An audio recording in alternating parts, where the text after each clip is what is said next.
Hello everyone, myself Harsh Luhana, your subject mentor for English subject.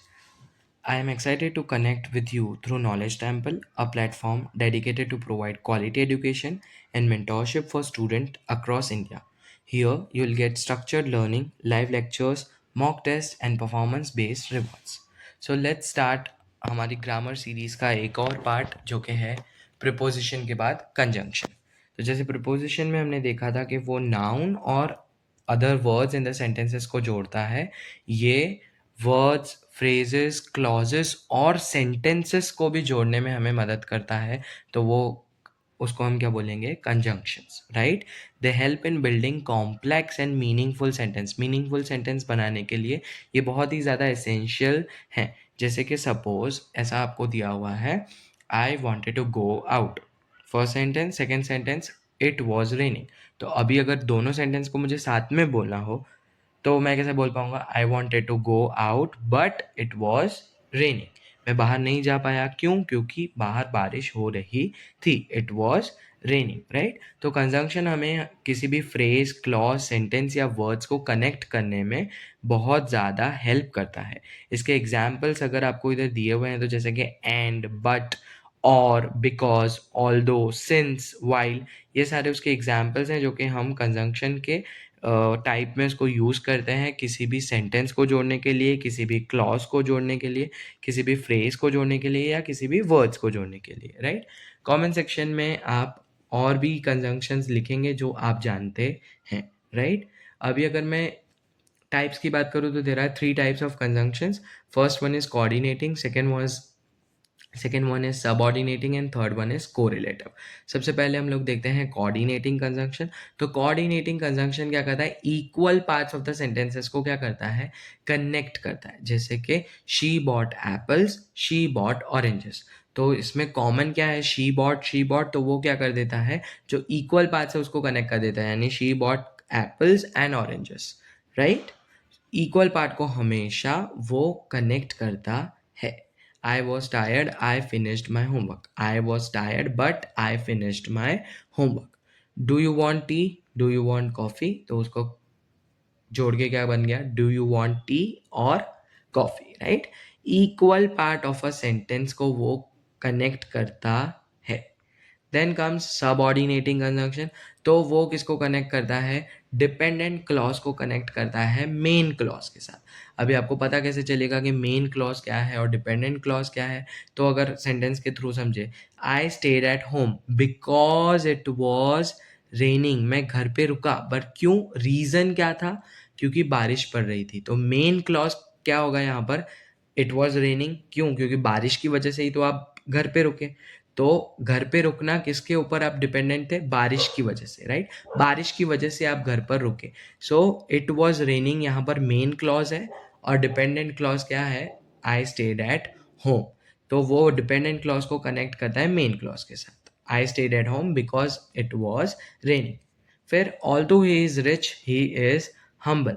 भले ही वो rich है बट वो क्या है?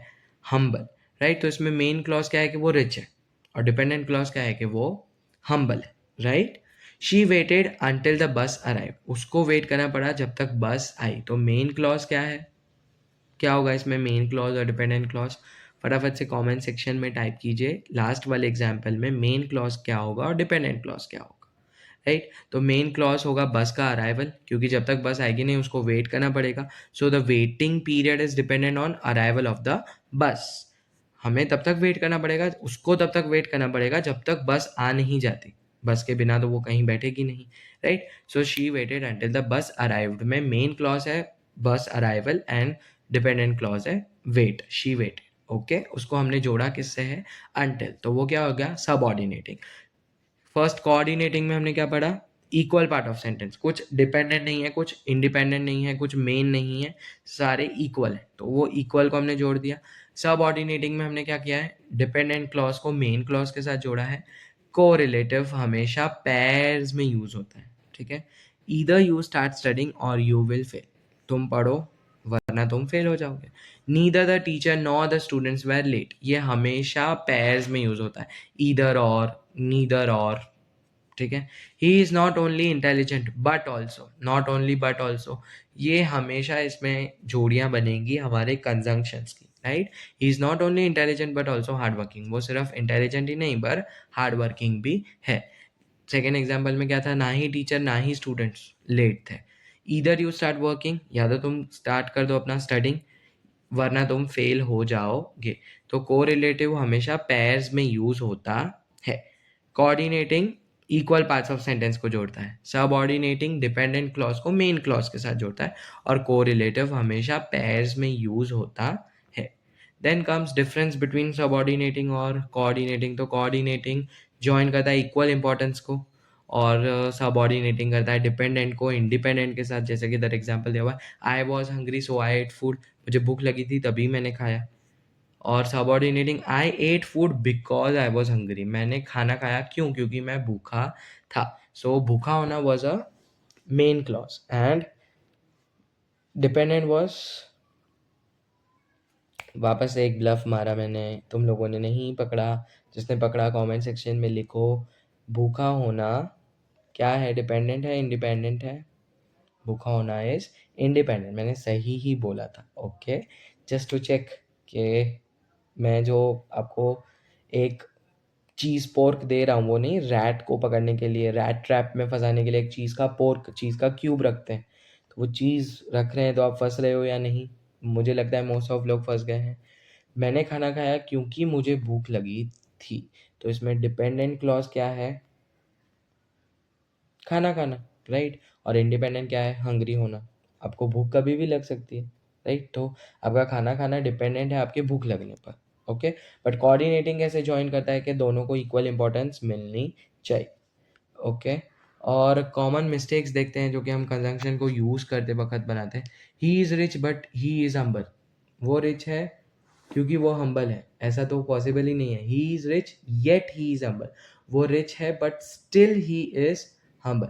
Although it was raining but I went out, बारिश हो रही थी और मैं बाहर चला गया, ऐसे तो हो ही नहीं सकता। Although it was raining I went out. Okay, avoid using double conjunctions like although and but. Although और बट कभी भी साथ में हम लोग यूज़ नहीं कर सकते। ये कुछ कॉमन मिस्टेक्स थी जो कि मैंने शेयर करी आपके साथ।